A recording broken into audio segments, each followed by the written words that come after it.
कुछ भी रचनात्मक बेकार नहीं जाता।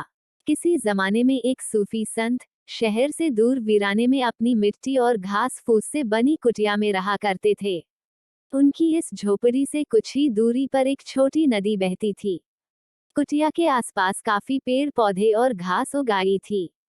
वह संत मन ही मन ईश्वर का ध्यान करते रहते और उसी की याद में डूबे रहते। इसी ध्यान में उन्होंने न जाने कब और कैसे अपने हाथों से आसपास उगती घास को लेकर बटना और कुछ बनाना शुरू कर दिया। जब उनका ध्यान उस ओर गया तो उन्होंने सोचा कि क्यों न इसे एक गोल टोकरी का आकार दिया जाए, और इस तरह घास और तिनकों से उन्होंने एक अच्छी टोकरी बना ली। सूफी संत अपने पास किसी तरह के सामान का संग्रह करके नहीं रखते थे। यहाँ तक कि वह कल के लिए एक रोटी भी बचाकर नहीं रखते, इसीलिए उन्होंने वह टोकरी पासी बहती नदी में फेंक दी।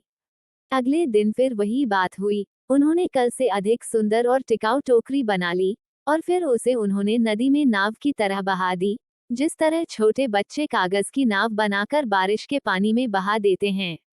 अब यह सिलसिला हर रोज होने लगा। हर दिन उनकी घास की टोकरी पहले से कुछ अधिक सुंदर, बड़ी और उपयोगी होती गई और वो इन टोकरियों को नदी में बहाते गए। कुछ दिनों बाद उन्हें ख्याल आया कि अरे, मैं भी क्या व्यर्थ का काम कर रहा हूँ, घास की टोकरियां बनाकर नदी में बहा देता हूँ। अगर मैं इसे किसी को देता तो यह उसके कुछ काम आती। यही सोचकर उन्होंने टोकरी बनाना छोड़ दिया। कुछ दिन बाद वे नदी के किनारे टहलने निकले। आगे कुछ दूरी पर जाकर उन्होंने देखा कि नदी किनारे बैठकर एक बूढ़ी औरत रो रही है। जब उन्होंने उससे रोने की वजह पूछी तो उस औरत ने कहा, बाबा, मैं एक बूढ़ी विधवा औरत हूँ, मेरा कोई सहारा नहीं है। हर रोज इस नदी में एक घास से बनी सुंदर टोकरी बहकर आती थी, जिसे गांव की औरतें खुशी खुशी मुझसे खरीद लेती थी।